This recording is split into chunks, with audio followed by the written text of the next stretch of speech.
আমি 69-68 সাল থেকে আন্দোলন করেছি, 71-এ যুদ্ধে গেছি। আমি সার্টিফিকেট নেইনি। ইন্ডিয়াতে আবার ট্রেনিং করেছি, দেশের ভিতরে আবার ট্রেনিং করেছি, সার্টিফিকেট নেইনি। তারপর 90-এর আন্দোলনে হিরো ছিলাম, নেতা ছিলাম। তারপরে অনেকগুলো আন্দোলনের এখন আমি এখনো ভাড়া বাসায় থাকি, 6 তলা ভাড়া বাসা। আমার 20 বছর পার হলো, মানুষ বিবাহ বার্ষিকী পালন করে না 25 বছর 50 বছর। তা আমার বাড়িওয়ালা 20 বছর হয়েছে, আমাকে দাওয়াত করলো সেদিন। আমার সাথে প্রায় 20-30 জন ছিল, আমাকে খাওয়ালো। আমি 20 বছর ওই বাসায় সিঁড়ি বেয়ে বেয়ে উঠি। আমার ওয়াইফ অসুস্থ, আপনারা দেখেছেন। আমার বাড়িওয়ালা, আমার বাড়িতে পুলিশ গেছে, আর্মি গেছে, কি র্যাব গেছে, ডিবি গেছে, তছনছ করেছে, কোনদিন আমাকে বিরক্ত কথা বলবে। আমি গত পরশুদিন আমি ওখান থেকে খাওয়া দাওয়া করে আসি। আর এনারা ওরা থাকতো মেসে, চড়তো বাসে। এখন কোথায় থাকে? এখন কি লিফটওয়ালা বাসা ছাড়াও থাকে? ওরা কি এখন বাসে চলে? চলে না। আমি এখনো বাসে চড়ি, আমি লেগুনাতে চড়ি, আমি পায়ে হাঁটি, আমি রিক্সায় চড়ি। এই হলো আমি, আমরা। আর তারা তারেক রহমান সম্বন্ধে প্রশ্ন যখন করে, একবার ভাবে না যে তারা যদি বেঁচে থাকতো, চড়তো বাসে, আর তারেক রহমান শহীদ রাষ্ট্রপতি জিয়া রহমানের সন্তান, সাবেক তিনবার প্রধানমন্ত্রীর সন্তান, তারেক রহমান শ্বশুরদের ওই যে আপনার ওই ধানমন্ডি যদি 1 কোনা বিক্রি করে দেয়, ওরকম তারেক রহমান 10 বছর না 50 বছর থাকতে পারে। তারেক রহমান জুবাইদুর রহমান ইতে লন্ডনে।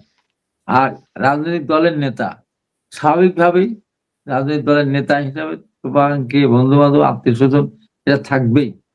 তারেক রহমান একমাত্র একমাত্র একমাত্র প্রধানমন্ত্রী এবং রাষ্ট্রপতির সন্তান, যিনি নিজে চাঁদাবাজি না করে ব্যবসা করে নিজে উপার্জন করে নিজের জীবিকা নির্বাহ করার জন্য চেষ্টা করেছিলেন। ওই জন্য আপনার ওই কোকো লঞ্চ এটা নিয়ে কত কথা বলে। তারপর উনি ডান্ডি ডাইং উনি করতে গিয়েছিলেন, করেছিলেন, চালিয়েছেন, সেখানে লোন নিয়েছেন। সেই লোন দীর্ঘদিন বিদেশ থাকার কারণে লোন পরিশোধ করতে পারেন নাই। সেই লোন বাড়তে বাড়তে অনেক হয়েছে। ওরকম লোন বাংলাদেশে বহু লোকের হয়েছে, শত শত কোটি টাকা। সেই লোনও কিন্তু সরকার মাফ করেন। তারেক রহমানের ভাই মারা গেছে, আর এখন কোকো তার বাচ্চাদের নামে কিন্তু মামলা হয়েছে, মামলা করেছে। আর এরা যদি প্রশ্ন করে তারেক রহমানের কি আছে? শহীদ রাষ্ট্রপতি জিয়া রহমান শহীদ হওয়ার পর 2টা বাড়ি দিয়েছিল, একটা বাড়িতে থাকতেন ক্যান্টনে, আর একটা বাড়ি দিয়েছেন যে বাড়িটা ভাড়া দেয়। এখন আব্দুল্লাহ হাসান তার প্রশ্ন করে তারেক রহমানের বাড়ি ভাড়া যেটা পায়, উনি তো জোর করে নেন নেই। শহীদ রাষ্ট্রপতি জিয়া রহমান বীর মুক্তিযোদ্ধা, সেক্টর কমান্ডার, ঘটক, একটা বাড়ি দিয়েছিল সেই সরকার। সেই বাড়ির ভাড়া যা পায় তা কি তারেক রহমান সংসার চলে না? চলে তো নাকি? চলে তো। একবার ভাবে এই কথাটা বাংলাদেশে আমি ছাড়া, আজকে আমি যে বললাম এই কথাটা, আমাদের কোন নেতা কিন্তু উত্তরটা দেয়নি। তারেক রহমান যে বাসায় ভাড়া পায়, সেই বাসা ভাড়া দিয়ে একটা সংসার খুব ভালো মতো চলে। আর রাজনৈতিক টাকা রাজনৈতিক দল চালায়, আমিও চালা দিই, আমি আমার দলকে চালা দিই, মাসে 500 টাকা চালা দিই। মানুষ বাকি বাড়ি একবারে দেওয়ার দিয়ে আসে। আমাদের দলের কোটি কোটি আমাদের সদস্য তারা চাঁদা দেয়, দল সেই টাকা দিয়ে চলে।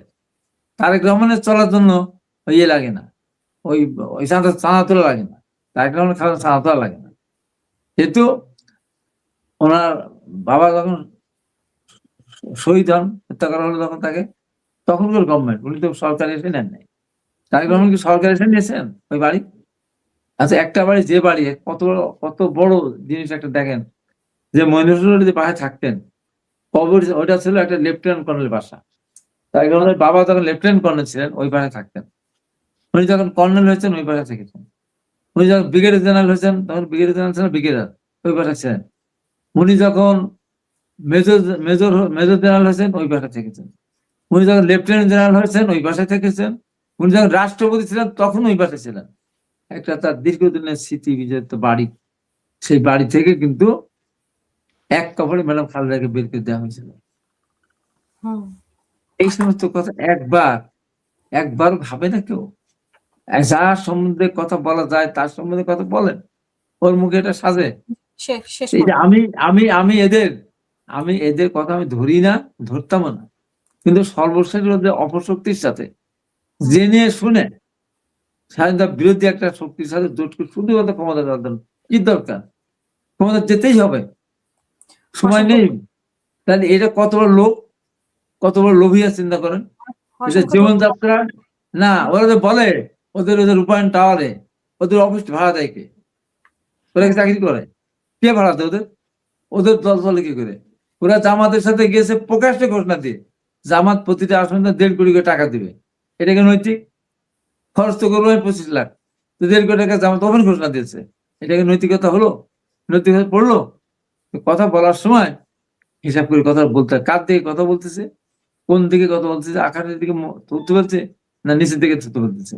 আমি সর্বশেষ যে কথাটা বলবো যে আমরা তো ভাই দীর্ঘদিন রাজনৈতিক বয়স হয়েছে, মুক্তিযুদ্ধে গিয়েছিলাম, তাও বাড়ি গাড়ি করি নাই সেই সময়, বলতে পারবো না যে একটা কোনো কিছু সেই বয়স 17-18 বছর বয়স, তখন কিছু মানে কিছু একটা জিনিস, একটা জুতা, একটা ভালো কিছু নেওয়ারও একটা ইচ্ছা তো তখনও নেইনি, আর আমি নিতেও দিইনি কাউকে। সেটা এখনো বজায় রাখছি আমরা। আমার সম্বন্ধে তো কথা বল না, আমার সম্বন্ধে বাচ্চা হাসতাত একদিন মরে বসলো, আমি বলি হাসতাত আমার বিরুদ্ধে কথা বলতে কেন? আমি ওরা বলছি যা বলি না সে কথা বলে। আমার কথা মিথ্যাচার থেকে সরে আসতে হবে, সত্যের পথে আসার চেষ্টা করতে হবে। আমাদের নেতা তারেক রহমান পরিষ্কার ভিশন দিয়েছেন আমরা কি করতে চাই, এগুলো করা সম্ভব, এগুলো করা সম্ভব। আপনার ফ্যামিলি কার্ড দেওয়া সম্ভব আস্তে আস্তে ধীরে ধীরে, আপনার স্বাস্থ্য কার্ড, হেলথ কার্ড এটা দেওয়া সম্ভব, আপনাদের কৃষি কার্ড এটা দেওয়া সম্ভব, বেকার ভাতা কিছু দেওয়া এটা সম্ভব, ভাষার সাথে পাশাপাশি আরেকটা ভাষা শিক্ষা, যেমন কেউ জাপানে গেলে জাপানিজ ভাষা, কেউ চায়না গেলে চাইনিজ ভাষা, কেউ শিক্ষার জন্য বলেছেন। এবং আরেকটা জিনিস আপনার সঙ্গে কি বলেন তো, সেটা এই 100 মার্ক থাকবে খেলাধুলার উপরে। এটা নিয়ে বলবে এতগুলি খেলা, ফুটবল ক্রিকেট, এটা খেলা কোথায় এত মাঠ পাবে, কেউ কি খেলবে? ওদের মাথার মধ্যে এই বুদ্ধিটুকু নাই যে একটা খেলা যেখানে খেলার মাঠ আছে ফুটবল খেলার, ওই স্কুলের ছেলেরা বা ওই স্কুলের মেয়েরা ফুটবল খেলা খেলতে নিতে পারে। যেখানে খেলার মাঠ ছোট আছে, ক্রিকেট খেলা যায়, সেখানে ওরা ক্রিকেট খেলা। এবং যেখানে কোনো মাঠই নেই খেলার, ক্রিকেটও নাই, ফুটবল খেলার মাঠ নাই, তবে ইনডোর খেলা আছে কিছু, সেই খেলা তারা খেলবে 100 মার্ক। তাহলে হবেটা কি? আজকে আপনার আর্জেন্টিনা এবং ব্রাজিল তাদের ফুটবলাররা কোটি কোটি টাকা উপার্জন করে নিয়ে যাচ্ছে। এক রোনালদোই কত টাকা নিয়ে গেছে আপনার এর থেকে, পর্তুগালের। এই যে আমাদের দেশে তারেক রহমান মাধ্যমে এসেছে যে আমাদের দেশের যদি আমরা সাবজেক্টটা যদি খেলার একটা সাবজেক্ট রাখি, এখন থেকে ভালো করে খেলে আমাদের ছেলেমেয়েরা একদিন বিশ্ব অঙ্গনে ক্রিকেট খেলবে না, ভালো ক্রিকেট আমরা জিততে পারিনি বিশ্বকাপ, সাকিব তো কোটি কোটি টাকা ইনকাম করে